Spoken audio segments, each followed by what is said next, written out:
Hello,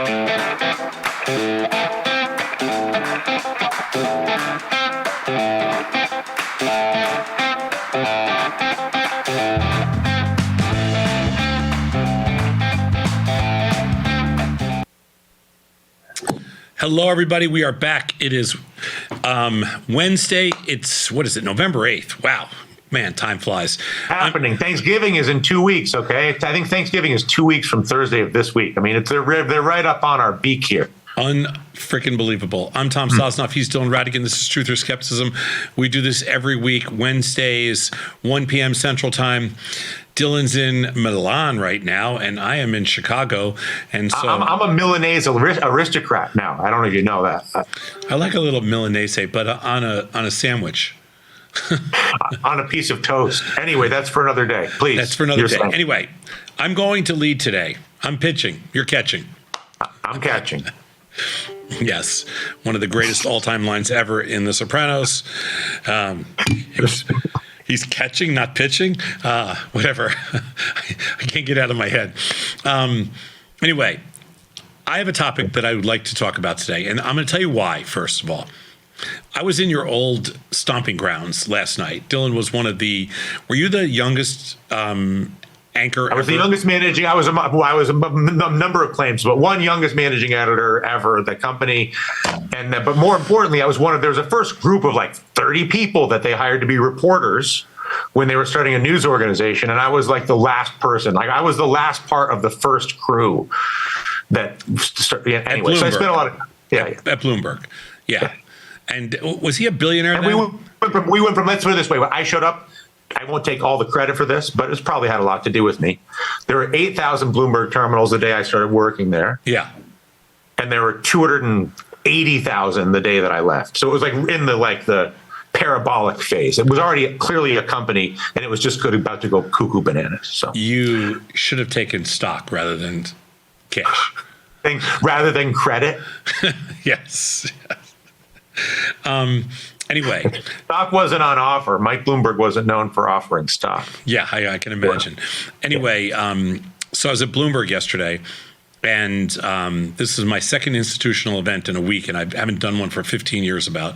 And I gave the keynote at Bloomberg yesterday afternoon, and it was because there was their annual option conference, and it was a kind of a packed house, and there was it was actually they had set up all the questions and stuff, so it wasn't really a speech per se. It was more like a almost like a tutorial, a scripted dialogue. There was a moderator who was a young woman who's very, very talented, and she's their market structure expert, and so it was interesting, and we have a good relationship, so it was good, and so.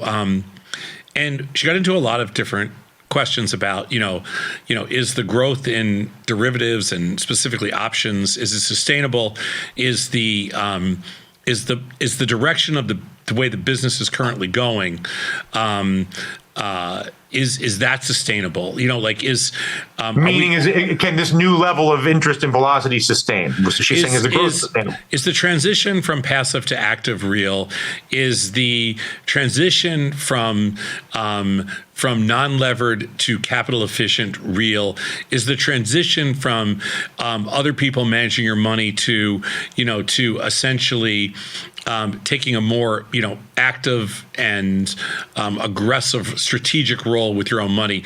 Is that real? Is it sustainable? Is it going to continue to grow? All this kind of stuff. Anyway, so in the topic of conversation, there were a bunch of different areas that we discussed, and one of the areas was, where do you see the growth? Like, where are some of the growth areas and why? And of course, the easy things to say are, taking products international and including, potentially political betting, events-based trading, and sports gambling, all this kind of stuff. And so that's a pretty easy discussion to have, pretty easy argument. But one of the questions came up, and they said, well, in traditional finance, everybody in the world of finance is essentially thinks of things either in fairly macro terms, either they're fundamental or they're technical, and it's a fairly macro world. But in the world of Tasty, you guys are a bunch of quants, and your argument is You need to understand the numbers, the math. You need to. There's a foundational basis in let's call it in implied volatility, which delivers an expected move, which is all you guys use.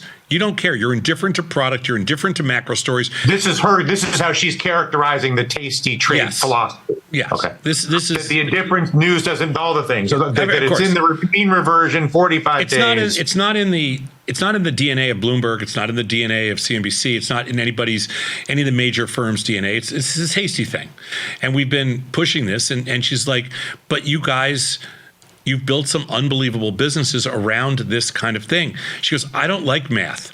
And so for me, like, the math thing turns me off. Now, here's where it gets to be fun.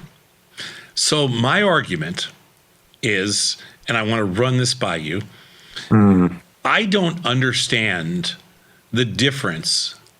And I'm going to take a little bit longer here than I usually do to explain this, but you're familiar with sports betting, whether you bet on sports or you don't. Almost everybody's at some point in their life bet on some sporting event. And the way that or at least knows someone for sure they know. Okay. And the way you normalize the way you even out or level the playing field in sports betting is through a line or through odds. It's either odds or a line. Forget about the rake, forget about the VIG, all that kind of stuff. Just talking about we'll call that inefficiency, just to level the forget about the inefficiencies. For a second, just forget about the inefficiencies because it's a relatively illiquid market, so forget about the inefficiencies. But let's just talk about normalizing. So Dylan Ratigan, if I said to you that two SUNY schools from upstate New York, Albany is playing Binghamton. Okay. Albany against Binghamton in a Division III football game. Okay. Big deal. It's a big deal. Nobody's ever seen either of those two teams play. But the line is Albany's laying Binghamton 7 points.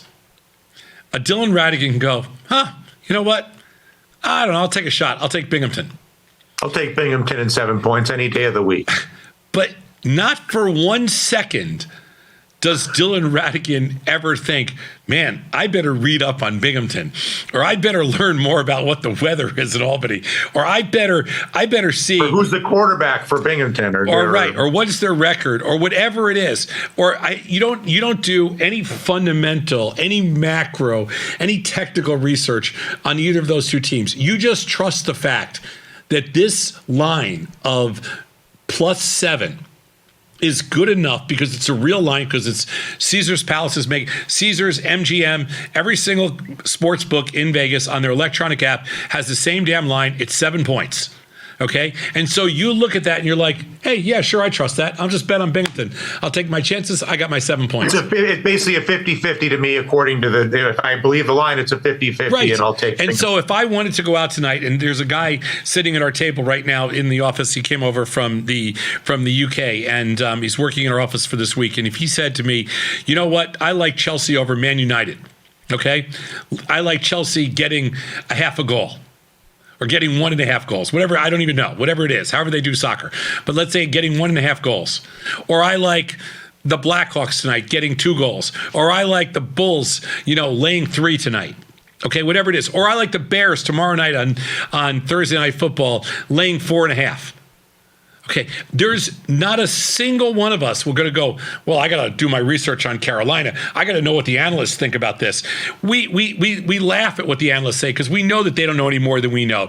We laugh at all that stuff. We trust those lines because. Don't you want to check on like the defensive end's ankle? Is Taylor Swift going to be there? because what if the wide receiver had the flu? Because every person in the free world who's ever bet on a football game, a soccer game, a hockey game, a field hockey game, whatever the hell it is, or a Division III football game, knows that line already takes into account. It's good. It's calculated for the bad ankle, the flu, Taylor Swift, and everything the fact that it's going to rain all day, or it's going to be sleeting, or it's snow. Everything's taken into account in the over/under, in the line, whatever it is. Everything that's known is already built into that line, and everybody accepts that. Okay, and it's a teeny weeny little market on top of that. Okay, that's the world of sports betting. Yet hundreds of millions of people bet on sports. because it's the way we do things. Now, because everybody accepts it's a 50-50, so you can just go with sentimental. Exactly. Everybody I like accepts Binghamton. Everybody accepts that it's a fair market. That's all it is. Now, and on top of accepting it's a fair market, they don't even care about the slippage and the amount of VIG and all the other stuff, the inefficiency in the marketplace. So, okay, we all accept that. We accept that premise. Now we move over to the world of finance. Here we have a market that is 1,000 times bigger. It's in the tens of trillions of dollars, the equity and the debt markets. The markets are literally one penny wide from an efficiency standpoint. And all of a sudden, for the last 5 decades or 10 decades, whatever you want to go back, a century, we have been told that there are experts out there. And those experts know more than we know. And those experts, whether they are technical, whether they are fundamental, whether they are some kind of crazy analyst, whether they have better economists on their staff, they know. They're a physicist, a mathematician from MIT. Everything. They've got the whole world. We've got arbitrageurs and statisticians and probabilistic geniuses and data scientists and mathematicians. We've got everything, okay? We have quantum mechanics. We can tell you what's going to happen, and you have no idea because you're not a professional. We're the professionals. Let us handle this because this is what we do, okay? That is the world of finance. That has been widely accepted forever. And my argument, okay, my whole argument here, which I'm sure you can already see the writing on the wall, is that the way we've been doing, the way that everybody accepts sports, it's a given to me. But the fact that nobody accepts the same premise when it comes to finance is mass insanity. And the reason that Tasty is so successful and the message is sucked up by people that get this is because expected move, as measured by this efficient marketplace, is so accurate that we can sit here and say, hey, you're going to look at, I'll just use Disney as an example because Disney has earnings tonight. And as of this morning, the expected move on Disney for earnings tonight was $5.50. Okay, so knowing that the expected move in Disney is $5.50, why do you give a rat's ass what anything else anybody has to say? For the same reason that I don't care what Terry Bradshaw has to say, I don't care what Chris Sims has to say, I don't care what Phil Sims has to say, I don't care what Boomer Esiason has to say, because I don't care because the line's 7. So why would I care what Bloomberg has to say? Why would I care what some analyst at JP Morgan or not Bankers Trust or Bank of America or some hedge fund or somebody else? Why do I care for 1 second what they say, or some technician that says, oh, we're on support, or some cyclical analyst or anybody else? Why do I give a rat's ass what anybody else says when the actual trading number is 5.5 up or 5.5 down? And you could take either side. So just like you could bet on Albany versus Binghamton, you can bet on Disney up versus down, and you know exactly what the expected move is. So that's why that's why I believe that the future of finance is what we do here at Tasty, and that we are going to convince hundreds of millions of people that all you need to know is what the market is already telling us, just the same way what the sports markets are telling us, what the political markets are telling us, okay? But it's a little different because there's not enough money bet on the political markets because it's illegal. But what the sports betting markets are telling us is a beautiful vision of what the stock markets and all the financial markets should look like to the average consumer over the next couple of decades. It doesn't make any sense for it to be anything but that. And that's why we don't care what fundamental, technical, and anything else is. And that's why we do believe that there is unlimited upside for this business, because what's going to take over is people are going to say, hey, you know what? I will accept this expected move essentially as a line without any VIG. All right, where's the hole in my theory? I mean, it's a mess. I feel bad even speaking, considering how beautiful all your words were. But you've left me with no choice. So there are some major components of your discussion that you've omitted, perhaps deliberately, likely deliberately. One is the idea that the comparison between, let's say, politics. So obviously you're not incorrect when you say, listen, the market's telling you the probable outcomes probably much better than sports or anything else because of the depth, because of the stakes, because of the liquidity, et cetera, et cetera. So I'm not arguing the probability of the outcome, nor am I arguing the fact that you can use the probability of that outcome in the mean reversion in the tasty premise in a way that gives you a higher possibility of marginally better returns and maybe substantially better returns. I'm not arguing any of that. But the key distinction between whether it's sports betting and let's put sports and political betting as basically binary outcome events, right? Who will weigh A or B, Bears or Dolphins, Democrats or Republicans. And I know you'll say, well, listen, it's binary with the stock market too, up or down, But the key distinction with the stock market and the thing that profoundly separates it is that stocks are representations of the enterprise value of living, breathing organisms that are not binary in nature, but are rather like growing cloud, like a dissipating or a growing cloud. So they can either become massive like Apple or Amazon, or they can evaporate like WeWork. But neither of those, and those may be at their extremes, they're binary, but the entirety of the stock price is basically betting on whether the presence of the enterprise is going to expand quickly, contract quickly. And I don't understand what you're trying to say. I'm saying that stocks indicate a belief in an idea and or a product that lasts over decades. No, that's not. No, that's not answering. No. Let me finish. And because of that, it seduces people into the belief that if Tom knows more about Enterprise A than Dylan knows, that Tom has an advantage in his opinion of Enterprise A. I know you're going to say, listen, Tom, the market is telling you the expected move of Enterprise A. You just have to look at the screen. You can see it for tomorrow. You can see it for the next year. But that doesn't gratify the personal desire to think of it through the lens of the Peter Lynch culture, going back to that moment in time where if you own shares of General Electric or if you own shares of Eastman Kodak, or if you own a good enterprise over time, it gains value. And the rest of this is noise. My point in saying all that is that the stock market seduces a participant to have a different opinion than they do over a binary of a Democrat or maybe not as a trader for earnings, but I'm saying once you go beyond 1 day or 1 week of outcomes and you start to get into multi-month or multi-year time horizons, there's a seduction. Maybe you're right, Tom, that seduction is misplaced or incorrect, but there's a seduction into the perceived value of information about the the operation of that enterprise.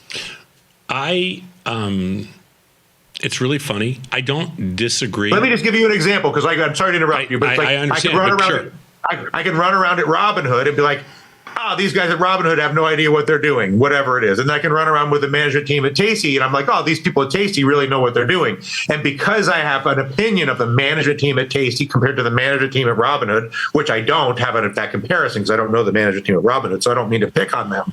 That seduces me into having an opinion that says, Tasty is going to be a better stock than Robinhood because the management team is better at making decisions. They're more disciplined with their spending. They're not out playing golf, whatever it is.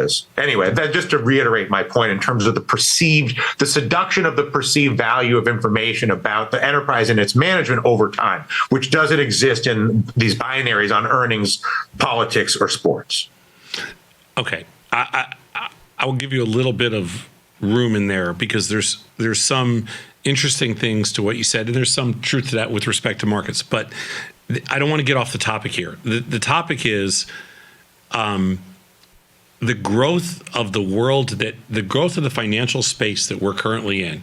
I see there has to be a reason for, there has to be a reason that will ignite the growth, that will power and speed up this transition. And to me, it's the story. It's the idea that we've been looking at finance completely wrong. I'm not arguing that you can't buy something and over time with positive drift and everything else and good management and all this kind of stuff, and you can make those own decisions based on the products you like. Like I wish I had bought Costco at $80 when I loved the Costco. I wish the other side of it is I loved Southwest Airlines, and that stock's never going anywhere. But listen, that's neither here nor there. My point is that if we look at finance in a traditional or legacy sense, there is no way that it grows, because growing under the nature of a subjective, if the reason for growth is completely subjective and it has to be kind of sold in that sense, there's no upside. But if we sell finance the same way we sell sports betting, which is essentially what I want to do, because finance is 100 times more efficient, and it's 100 times bigger, and it's 100 times cheaper, and the playing field is way more level. It's like concrete. You can sell it with the same logic, the same story, and that's what's going to blow finance wide open. When more people accept the fact, why would I listen to some economist or somebody else say, oh, this is what I think is going to happen. Who the hell cares? You don't know anything. Just like I wouldn't make a bet because Terry Bradshaw's on there saying, oh, you know what? I love the Steelers today, but I don't love them giving 7. What does that mean? My point here is that I can actually give you the number. Can't even do that in sports. I can actually give you the number. Tonight, Disney is going to move 5.5 points up or down. And so let's walk through that. So basically now if it's Binghamton Albany and it's 7 points, or it's Disney plus or minus 5.5. Yes.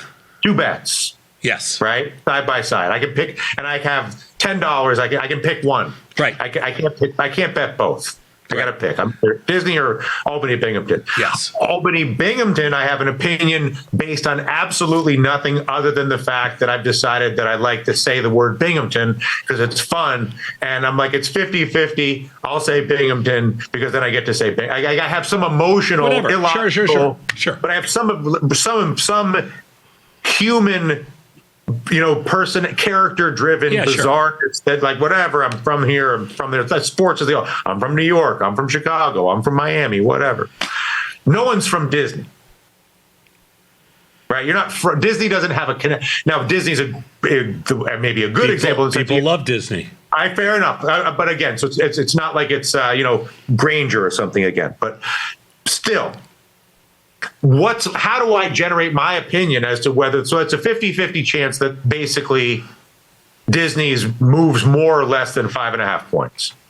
So I can either say, it's going to move more than 5.5, either way. You don't have to say it's going to move 5.5. You don't have to say it's going to move more than 5.5. You're just going to say. But I'm saying if I do an Iron Condor, that's if you do an Iron Condor. But if you just want to buy Disney, you just buy Disney. My point is, we're getting people like the reason that people are not the whole point here is. I believe, Dylan, that the reason that people are not, there's not more people engaged in finance is because if I said to Joe Blow on the street, Disney has earnings tonight, they're like, okay, I don't have any idea what that means. Like, I don't know. The fact that Disney has earnings tonight, great. I don't know what that means. They don't even have any idea to put any context around that at all. But if I said Disney has earnings tonight and you can play it for as little as, let's say, $100. And you only have to, if you bet on, let's go back to the Albany Binghamton game. You bet on Albany Binghamton, okay? You're going to pay almost, if you win, okay, you're not going to pay anything. If you lose, you're going to pay $10 in commissions, essentially.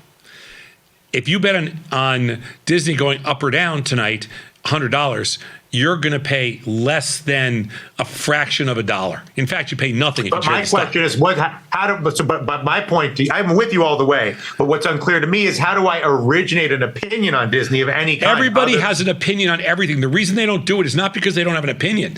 The reason they don't do it is because they don't understand that. How do you know Disney's going to move 5.5 points today? That's the whole reason they don't do it. It has nothing to do with they don't have an opinion. You have an opinion. I've known you now 10 years. You have an opinion on everything. Sure. There is no topic I could bring up. If I brought up an Argentinian steak to a chimichurri recipe to a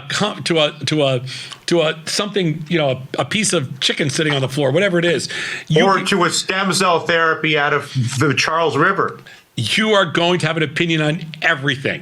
Just like if I said to you, do you like Disney or not like Disney? Don't tell me you don't have an opinion. I don't care if you've never been to Disney or whatever. You have an opinion.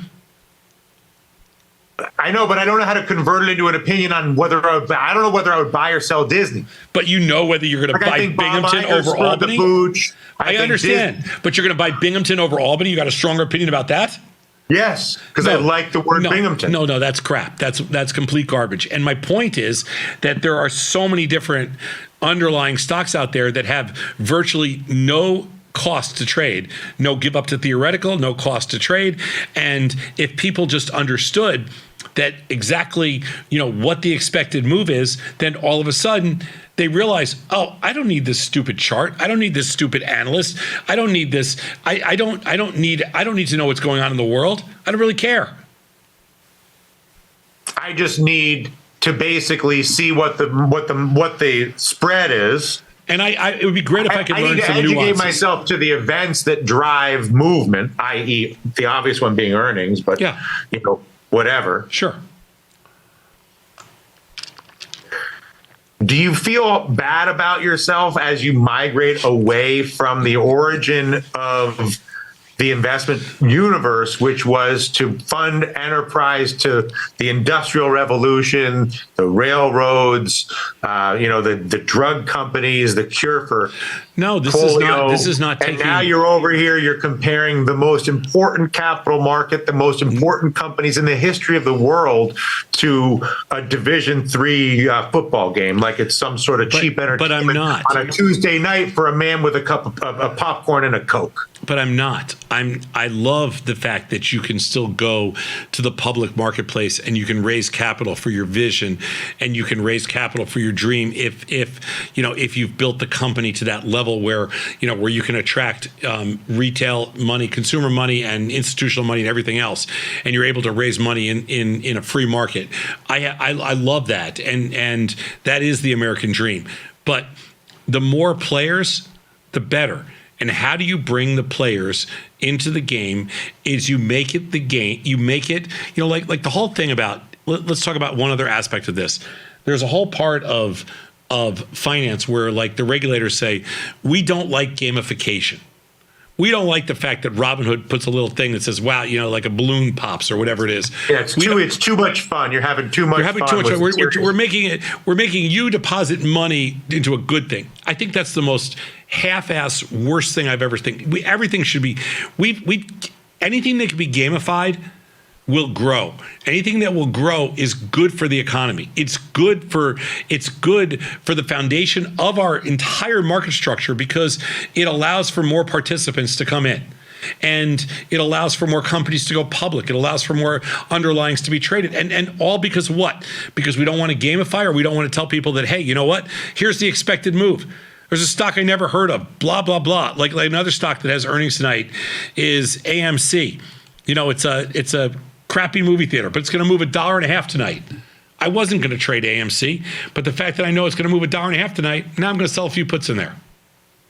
Why? Because it's juicier, you're saying? Because there's more juice than you would have thought. It's 130. It's 130% implied volatility. There's a little bit of juice in there. It sounds like fun. I mean, but you see, I don't give a crap about AMC. Don't tell me, oh my God, they're gonna blow it out of the water tonight because of the Taylor Swift movie. Stock's already up 30%. I got it. I understand how efficient markets work. Everybody can understand the efficiency. We all understand the efficiency of the Bears Carolina game tomorrow night. It's efficient, but there's only, a few tens of millions of dollars bet on that. In the stock market, it's a few $billion on everything every day, and it's a few $1 trillion overall every single day. It's a massive size. There's no negative edge. There's nothing that hurts you theoretically. It's a perfect zero-sum game in that sense. All we have to teach people. And your argument, going back to my sort of moral posture of the value of the funding of enterprise, your argument is at the other end of the room, if you can invite in the sports gamblers and any gambler or speculator of any kind and get him or her to understand how to interpret the odds on earnings, the $1.50, the $5, whatever the numbers are, that it actually ultimately just makes a deeper, more liquid market for the next, that having more wallets and more open bank accounts on the floor of the exchange, so to speak, virtually speaking, is by definition good, even for the most honorable enterprise to cure cancer raising money, or whatever the extreme example of value would be from sort of capital market funding. We live in a world where there are races going on all over the world. There's technology races, there's entrepreneurial races, there's innovation, there's innovative races, everything. There's scientific and just you name it, in an incredibly diverse field. Everybody's racing for the best of everything, and usually the ones who win are where the most money is available, because you can hire the smartest people, you can get the best technologists, and you can take the most risk. In order to maintain that status as leading the entire globe in everything we do, we have to attract capital. Capital becomes efficient through speculation and through activity. Otherwise, it's just dead marketplace. And so what we've built here is all those vehicles are in place. Now, all we have to do is continue to grow it and sustain it. I don't know why the regulators have such a hard time with this, and I don't know why the large financial institutions are so stuck in their own ways. When I said yesterday, giving the talk, this is just a giant math equation. If we could convince everybody this is just a math game, then everybody would be like, hey, you know what? Sure, I'll trade Disney tonight. I'll trade AMC. If I said to you, are you going to trade? You're saying anybody, you're basically if you could just take every sports betting person, that's your potential market is anybody who's ever placed a sports bet or bought or sold any stock or bond of any kind of effort. That's right. Like if I wanted to bet tonight on the Seattle Kraken versus the LA Kings, okay, I don't follow either of those two teams, but if you told me that the Kraken are getting a goal and a half, I'm like, crap, I'll take the Kraken. Okay, it's the same thing. You tell me tonight some stock I never heard of, and it has a lot of liquidity, and the expected move is $4, and there's a lot of juicy premium with 100% volatility. I'm like, hey, yeah, I'll bet this. I can do anything. I can bet it up. I can bet it down. I can sell premium. I can do anything. Everything is open to me. The reason we haven't seen this massive amount of explosive growth is because the industry is still stuck with a legacy culture, and the people that run it they're conflicted because they have this built-in annuitized. They make money in a different way. They've annuitized that too, and they don't want to mess that up. And, as long as it's just me and a few other people at Tasty selling a different story, they're pretty safe. But when everybody finally starts to figure this out and says, hey, you know what? That freaking nut makes a lot of sense, because it really is just a math game. That's why the Ken Griffiths of the world, that's why the Jeff Yazzes of the world, that's why these guys are multi-billionaires, because they just figured it out. It's not that hard. That's why Pettifree figured it out. That's why all these guys did. That's why these multi-billionaires, unfortunately, I figured it out too late. But I still figured it out, I think. I just believe that finance is just so misunderstood that the reason I'm so bullish on this space is that this is inevitably going to be the future. I don't necessarily disagree. I agree with you, actually, at least to a large extent. I feel like the barrier to that is probably generational. To your, like, it's only when, as people, like, literally the changing of that. But even the business model is a huge barrier, and the American folklore of investing in Amazon or investing in Intel or investing in Apple or investing in Ford, before these companies were companies. And then it's sort of like the folklore of the stock market is not that of a math game. And in fact, they've gone out of their way to say the stock market is not gambling. The stock market is not speculation. The stock market is not odds making. The stock market is investment in the idea of an enterprise.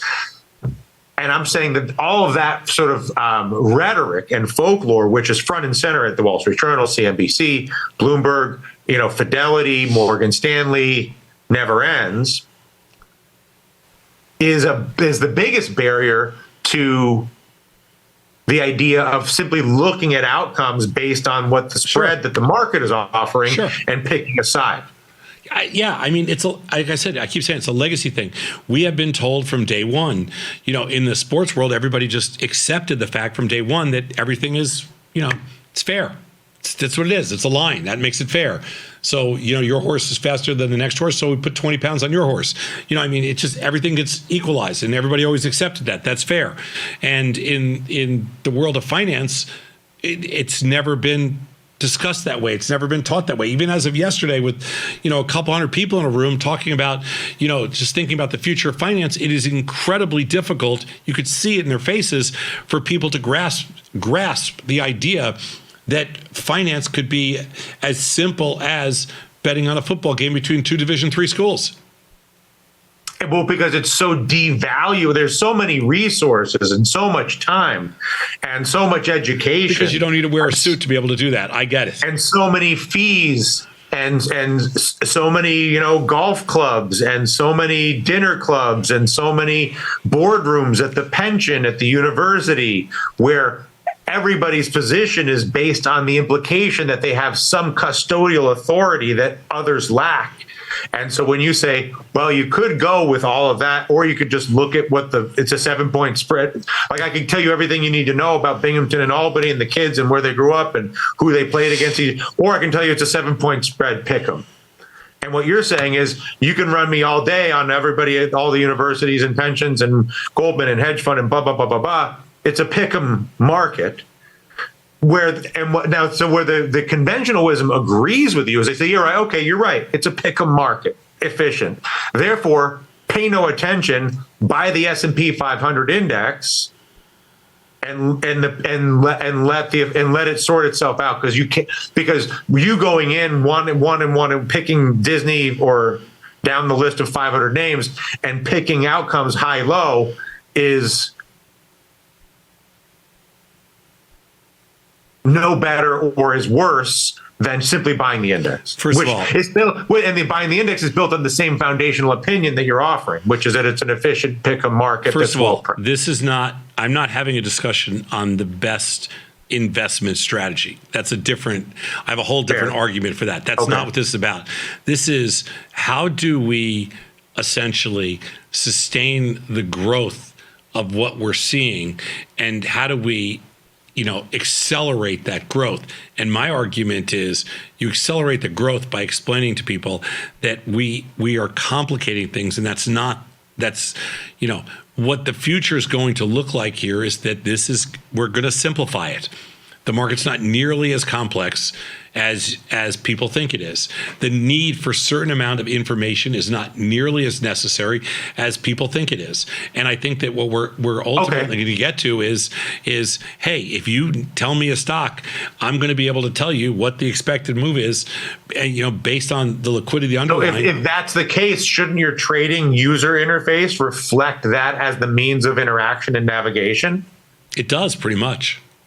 It does, for sure, but it has much more complexity than that. Yeah, well, for the new user, it reads more like a professional Wall Street. Even though I know it contains, I but understand. I'm saying you're telling me you want to open the growth. But remember, we're working on. This is all this isn't stuff that I've been thinking about for 20 years. This is stuff that just, we're working. This is a coming front of mind as you look down the barrel of the next 10 years of finance. Exactly. Yeah. And because I would imagine if you had the right user interface, which is not a Robinhood user interface, which is not designed to do this, and is also not a Tasty or a Schwab or any, which is Tasty is the closest thing because for sure, and for sure. And but is there a version of Tasty that could be simplified into a cleaner filter for your average Joe? Everything. That's how everything works. Your average bad trader. Yeah. Going to your bad trader tour. I mean, that's what we do. Yeah, we make things, we continue to make things simpler and simpler. Yes.